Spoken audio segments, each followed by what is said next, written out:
32 પુતળીની વાર્તા કઈ રીતે રચાણી જાણો આ સ્ટોરીમાં। ઉત્તર માળવાની રાજધાની ધારાનગરીમાં રાજા ભોજ રાજ્ય કરતા હતા।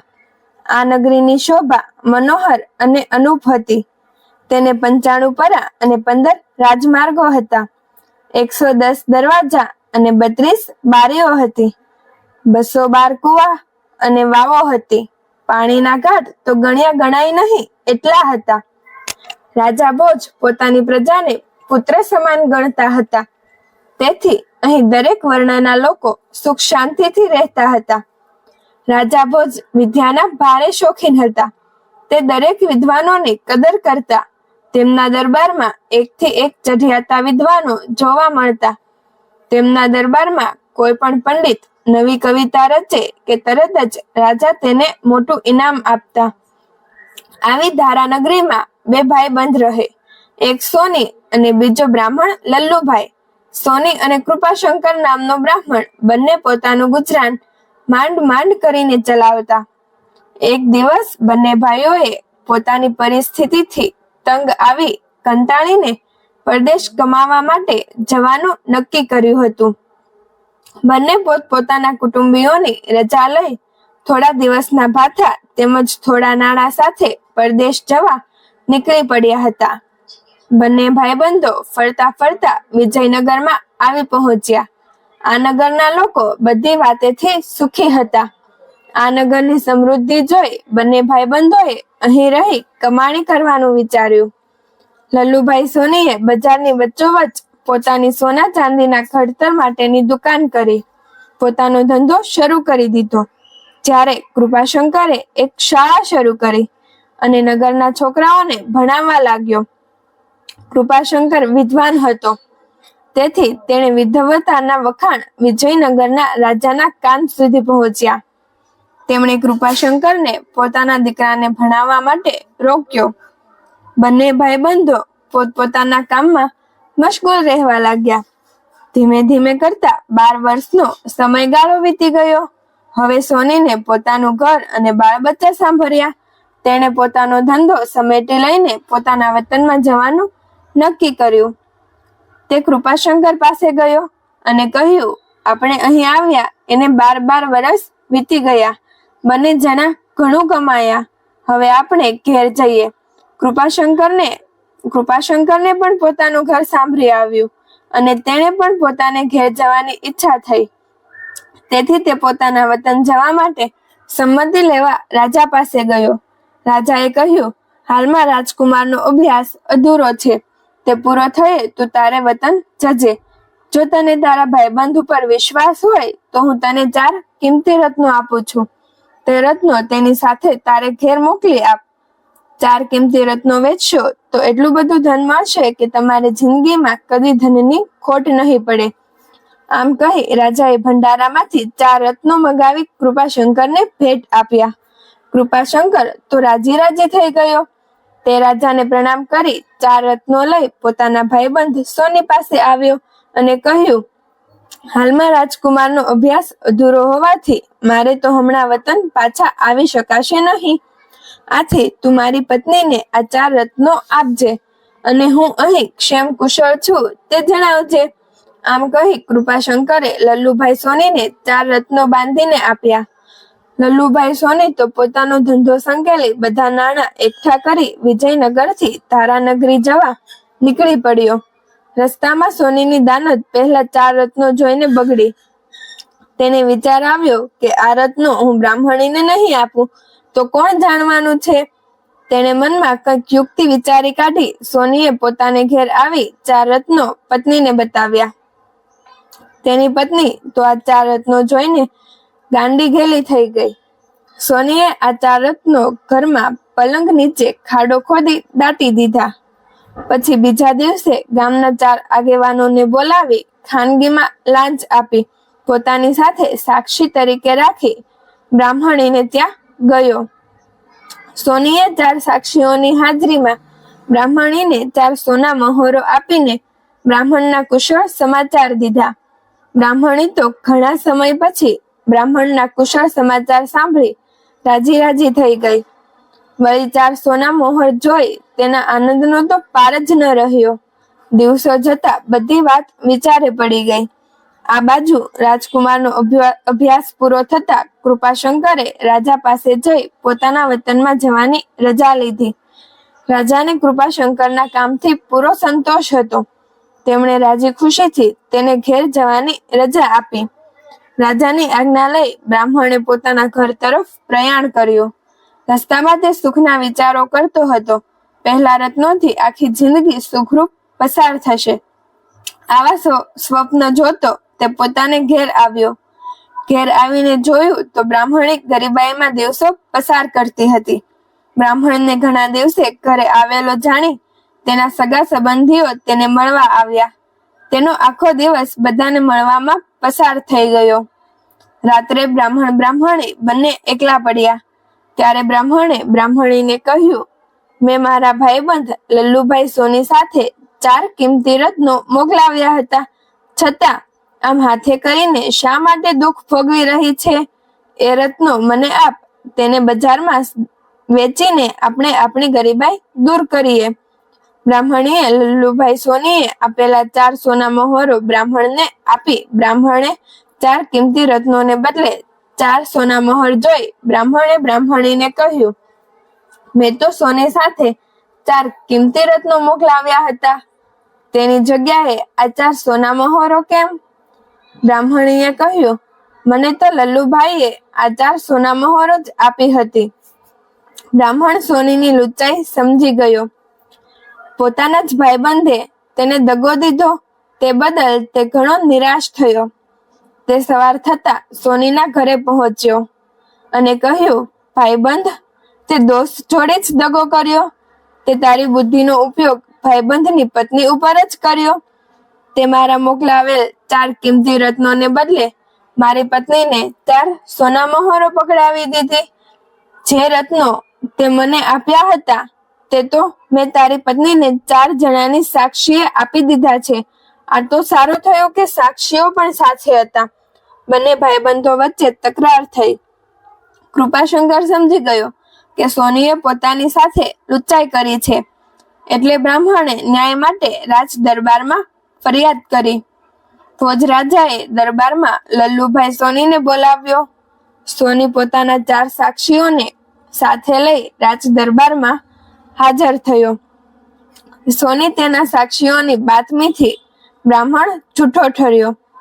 રાજાએ બ્રાહ્મણને સોની ઉપર ખોટો આરોપ મૂકવા બદલ બ્રાહ્મણને દેશ નિકાલ કર્યો.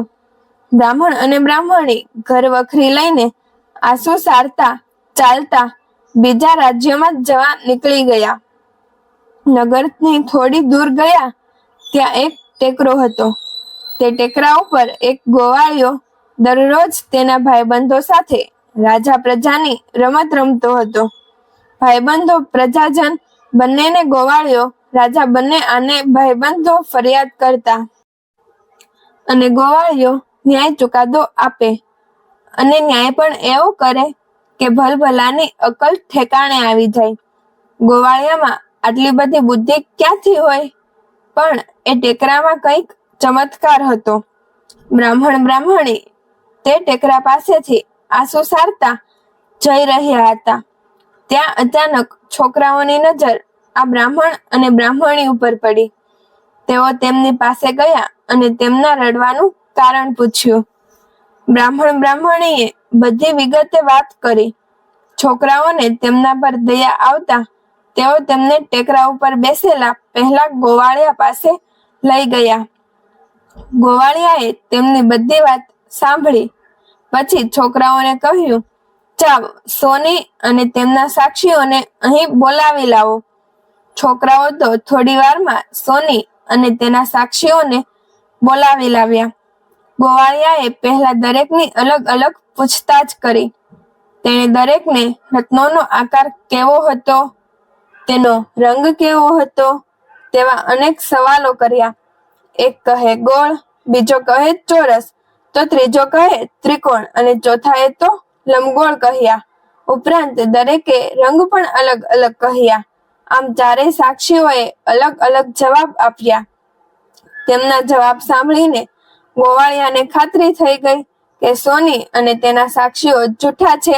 એટલે ગોવાળિયાએ પોતાના ભાઈબંધોને કહ્યું, આ સાક્ષીઓ અને સોની જૂઠું બોલે છે, માટે તેમને સારો એવો મેથી પાક ચખાડો, જેથી તેઓ આપોઆપ સાચું બોલવા લાગશે. છોકરાઓના હાથમાં મોટી મોટી લાકડીઓ જોઈને સોની અને તેના સાક્ષીઓ ભયથી સાચું બોલી ગયા. ગોવાળિયાએ તરત જ સોનીને પહેલા રત્નો લઈ આવવા કહ્યું. લલ્લુભાઈ સોની પોતે જ તેમના ઘેર જઈ જમીનમાં દાટેલા 4 રત્નો લાવી બ્રાહ્મણને આપ્યા. બ્રાહ્મણ અને બ્રાહ્મણીને પોતાના રત્નો પાછા મળી જવાથી તેમના આનંદનો તો પાર ન રહ્યો. આ વાત આખા નગરમાં ફેલાઈ ગઈ. રાજા ભોજને કાને પણ આ વાત આવી. આવા બુદ્ધિશાળી ન્યાયથી તેમને ઘણું બધું આશ્ચર્ય થયું. તેમને તપાસ કરાવી તો માલુમ પડ્યું કે જે જગ્યાએ બેસીને ગોવાળિયાઓ ન્યાય કરે છે તે ટેકરામાં જ કંઈક ચમત્કાર છે.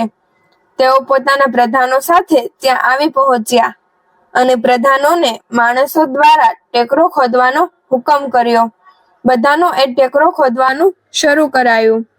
થોડું ખોદતા જ એક અણમોલ સોનાનું રત્ન જડી સિંહાસન નીકળ્યું.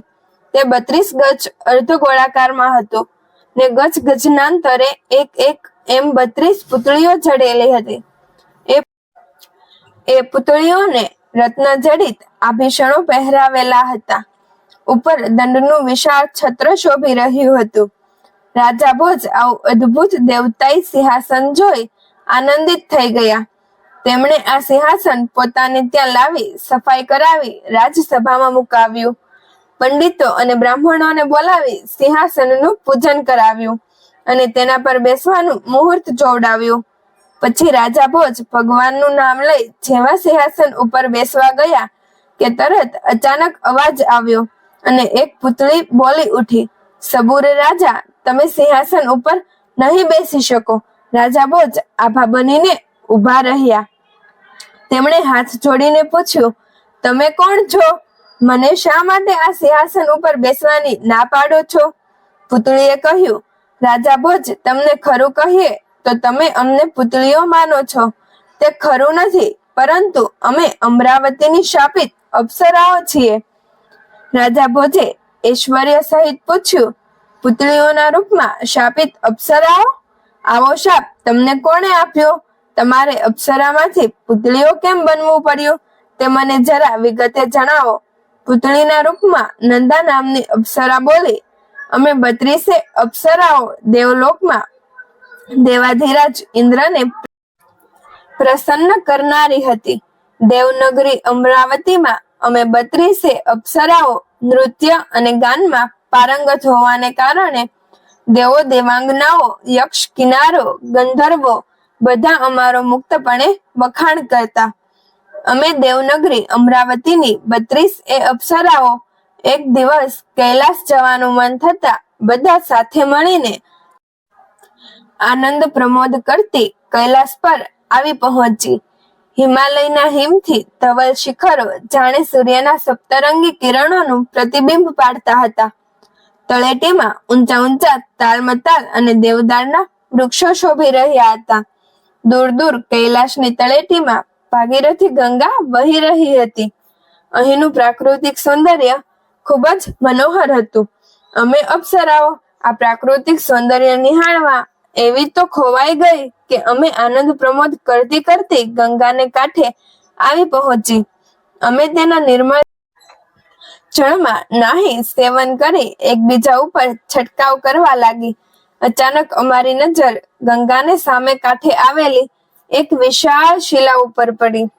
આ શિલાની બાજુમાં ત્રિશૂળ રોપેલું હતું અને તે ત્રિશૂળ ઉપર ડમરું બાંધેલું હતું. તેની પાસે ધૂણી ધકતી હતી. આ વિશાળ શિલા ઉપર જટાધારી ભગવાન શંકર સમાધિષ્ઠ દિશામાં બેઠેલા હતા. તેમના શરીર ઉપર સર્પો ફરી રહ્યા હતા.